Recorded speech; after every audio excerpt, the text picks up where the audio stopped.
کہ جب حکم آ جائے تو پھر حکم ماننا ہے، ادب. اور اس بات پہ ہمارے طالب علم بڑے پکے ہیں. مرید آج کل کے اس مسئلے میں بڑے کہتے ہیں صاحب نے خود کہا ہے کہ خیر صلاح ہے. انہوں نے خود کئی دفعہ کہا ہے جی تسی بڑے سیانے ہو، تانوں مطلب دی گل دی سمجھ جلدی لگتی ہے. انہوں نے خود کہا ہے کہ ٹائم ہو تو آیا کرو. یہ کب انہوں نے کہا ہے کہ مجبوری ہے روز ہی آنا؟ یہ انہوں نے کب کہا؟ ان کو بھی تو پتہ ہے نا مجبور ہے. تو آپ کو بھی تو پتہ ہے نا کہ ان کا آپ سے پیار ہے.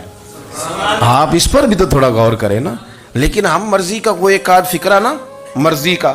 وہ ایک طالب علم یہاں سے گیا تو میرا دل نہیں تھا جائے، تو وہ کہنے لگا جی مجھے حضرت صاحب نے خود کہا ہے، حضرت صاحب نے خود کہا. میں پوچھ کے آیا ہوں.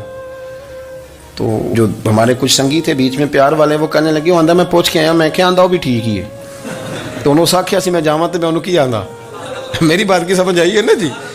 جب ارادہ ہوا تو پھر ابے کو منا کے بھی آ گئے. جب ارادہ ہوا تو ابا جی کو میں نے جانا ہے، بزرگوں کے پاس ملنے جانا ہے. اور جب ارادہ نہ ہوا تو کہنے لگے حضرت صاحب نے خود فرمایا ہے کہ ابا راضی ہوگا تو اللہ راضی ہوگا. چھٹی مرضی کا ہے نا مزاج، تو مرضی کی کہانی. تو میں الحمدللہ مجھے تھوڑا سا پتہ ہے، ویسے بھی اپنے بال بچے کا پتہ ہوتا ہے. ہیں جی کی آندے نے پیداندنی کے جیندے سال ہی ویکھی دے نے. مجھے بھی پتہ ہوتا ہے کہ آج کہاں کہاں کس کس انداز میں کیا کیا کہانی ہے، کہاں کہاں کیا سٹوری ہے. تو کبھی کبھی یہ سارا پیار ہی ہے، یہ بھی سارا اس میں بھی پیار ہی ہے. پتہ چل جاتا ہے کہ کل کہاں سے بات کر رہا تھا اور آج بات کہاں کر رہا ہے. یہ اپنا اپنا مزاج ہوتا ہے نا، اپنی طبیعت کے مطابق چلنا ہے. سنا یہی ہے کہ الامر فوق الادب، کہ جب حکم مل جائے تو پھر ادب نہیں کرنا، پھر حکم پہ. پر حضرت صدیق اکبر نے نرالا ہی کام کیا. حضور سید عالم صلی اللہ علیہ وسلم ایک صلح کرانے گئے، فرمایا میں دیر سے آیا تو جماعت کرا لینا. عصر کی نماز کا وقت ہو گیا، سیدنا بلال حبشی نے اقامت پڑھ دی. صدیق اکبر مصلی پہ کھڑے ہو گئے. اتنی دیر میں حضور بھی آ گئے. نماز میں لقمہ وہ دے گا جو نماز میں شامل ہو. ٹوٹیوں پہ کھڑا بندہ لقمہ نہیں دے گا، پہلے وہ آ کے اللہ اکبر کا شامل ہو پھر لقمہ دے. حضور آئے، صحابہ نے ہاتھوں پہ ہاتھ مارنے شروع کیے، اطلاع کر رہے ہیں کہ لوگوں حضور آ گئے.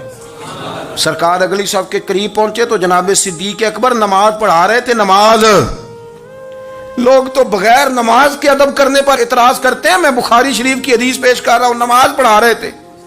انہیں پتہ چل گیا نا حضور آئے ہیں، تو ایک قدم نماز سے پیچھے ہٹا لیا. نماز پڑھا کہ میں تے ول ویکھاں، او میں کعبہ بھول گیا آئی. ہن بھول گئیاں نہیں سب صوم صلاتاں، اکو یار دا فکر پہ آئی. حضرت صدیق اکبر نے ایک قدم پیچھے ہٹایا تو حضور نے فرمایا ابو بکر پڑھاؤ نماز.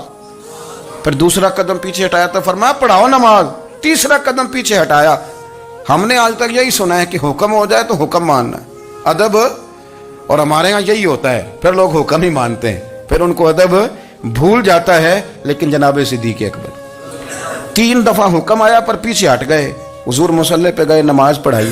نماز کے سلام کے بعد نا حدیث میں مختلف حکم آیا، استغفار پڑھو، اللہ اکبر کہو، آیت الکرسی پڑھو، 33 بار سے مختلف اذکار آئیں. پر حضور نے آج کوئی ذکر نہیں، کوئی وظیفہ نہیں. سلام پھیرتے کہ ابو بکر میں نے جو 3 دفعہ کہا تھا نماز پڑھاؤ تو پڑھائی کیوں نہیں؟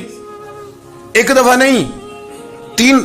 کبھی کبھی ہم بھی ناراض نہیں ہو جاتے، تینوں 100 بار ہی آکھیا ہے، کہا 3 دفعہ جو کہا تھا نماز پڑھاؤ تو پھر پڑھائی. تو حضرت صدیق اکبر رو پڑے، ہاتھ دونوں باندھ دیے، گھٹنے زمین پہ رکھ دیے. عرض کرنے لگے کیا جملہ ہے، کیا ترتیب ہے. عرض کرنے لگے یا رسول اللہ، ابو قحافہ کے بیٹے کی اتنی بھی جرت نہیں کہ مدینے والے رسول کو نماز پڑھائے. میں اتنا بھی جرت مند نہیں ہو گیا حضور، میں کیسے آپ کے آگے کھڑا رہتا اور آپ میری، یعنی این نماز کی حالت میں، این حالت نماز میں بھی ادب. نماز پڑھا کہ میں تین وال ویکھاں. ان کعبہ بھول گیا، میں نے بھول گئی نہیں سب صوم صلاتاں، اکو یار دا فکر پہ آئی. دوستو حضرت ابو بکر صدیق رضی اللہ تعالیٰ عنہ کا عشق، ان کا پریم، ان کا پیار، ان کی باتیں. ایک دن نا حضور کے وصال کے بعد اچانک نہ اس طرف جا رہے ہیں، خاصے مسجد سے دور چلے گئے. تو حضرت عمر تھوڑا طبیعت کو جانتے تھے، جناب عمر پیچھے دوڑے، کہنے لگے کدھر جا رہے ہو؟ چپ کر گئے. کیا ہوا، کدھر جا رہے تھے؟ ابو بکر سیانے بندے ہو، امیر المومنین ہو، کہاں جا رہے؟ تو رو پڑے. کہنے لگے ایک دفعہ نا حضور سفر پہ گئے ہوئے تھے تو اس طرف سے واپس آ گئے تھے، تو مجھے خیال آیا شاید اس طرف سے آ نہ رہے ہوں. حضرت عمر رو پڑے. کہنے لگے ابو بکر اب تو حضور نے پردہ کر لیا، جنہاں دے دل بر جانی وچھڑن، کون روے پھر تھوڑا. سب روگاں دا روگ محمد جس دا نام آپ ساری سیرت کی کتاب میں پڑھ لیں گے ابو بکر صدیق کا وصال کس بیماری سے ہوا. لوگوں نے قول کیے ہیں کہ وہ سانپ کا زہر آ جاتا تھا، فلاں چیز تھی، لیکن کو بندہ وجہ تلاش کر سکا کیا وجہ تھی وصال ہو گیا، کیا بیماری تھی، کیا تکلیف تھی. باقی وجوہات آپ کو ملیں گی. حضرت عثمان غنی شہید ہو گئے، حضرت عمر شہید ہو گئے، مولا علی، ابو بکر صدیق چلے گئے 63 سال کی عمر. وجہ کوئی نہیں بتائے گا. جب شدید بیمار ہوئے تو حضرت عمر فاروق نے ایک طبیب بلایا، وہ بڑا سیانا تھا. اس نے سارا چیک کیا تو نباز تھا. کہنے لگا یار کوئی بیماری تو سمجھ میں نہیں آتی. تو حضرت عمر تھوڑا سا جلال میں، یرانہ تھا نا، جلال میں کہنے لگے ابو بکر مسئلہ کیا ہے؟ دن بہ دن کمزور ہوتے جا رہے، نماز پڑھانے کھڑے ہوتے تو ٹانگیں کانپتی ہیں، مسئلہ بتائیں کیا ہے؟ طبیب اتنا بڑا ہے، یہ تو بندہ کا چہرہ دیکھ کے بیماری بتا دیتا ہے، اور یہ کہہ رہا ہے کوئی بیماری نہیں. تو حضرت صدیق اکبر خاموش ہیں. پھر حضرت عمر کہنے لگے ہم سارے آپ کی وجہ سے چلتے ہیں، لوگ سارے پریشان ہیں، آپ حضور کے جانشین بتاتے کیوں نہیں؟ جب تیسری دفعہ کہا تو حضرت صدیق اکبر کہنے لگے عمر زیادہ باتیں نہ کر، تجھے پتہ نہیں مجھے کیا بیماری ہے؟ نہیں پتہ تو میں بتاؤں؟ نہیں پتہ تجھے، بول. تو جناب عمر رو پڑے. کہنے لگے ابو بکر مجھے پتہ ہے آپ کا دیدار کے بغیر کام نہیں چلتا. وقت نا لمبا ہو گیا، چر ہو گیا، میں ترلے لیندیاں کدی موڑ میرے ول واگا، خواب میری وچ ایک وار دیاں میں ساری عمر نہ جاگا. مجھے پتہ ہے آپ کے مرض کا، پر ابو بکر امت کو ضرورت بھی تو ہے نا.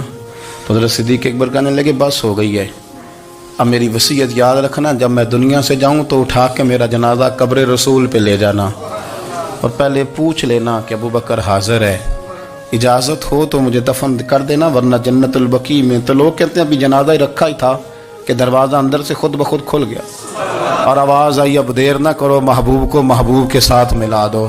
پانی پر نہ سہیلیاں رنگا رنگ کڑے، اسی پریا اس دا جانی جس دا. میں نے شروع میں ایک بات کی تھی کہ اپنی خواہشات کو نا حضور کا غلام بنا دیں، سوچیں سمجھیں کہیں وہ لفظ جو مدینے والے رسول کو پسند ہیں، پھر دیکھنا مسلمان ہونے کا مزہ آئے گا، پھر ذائقہ نصیب ہوگا. اللہ ان کے درجات بلند فرمائے. آخر دعوانا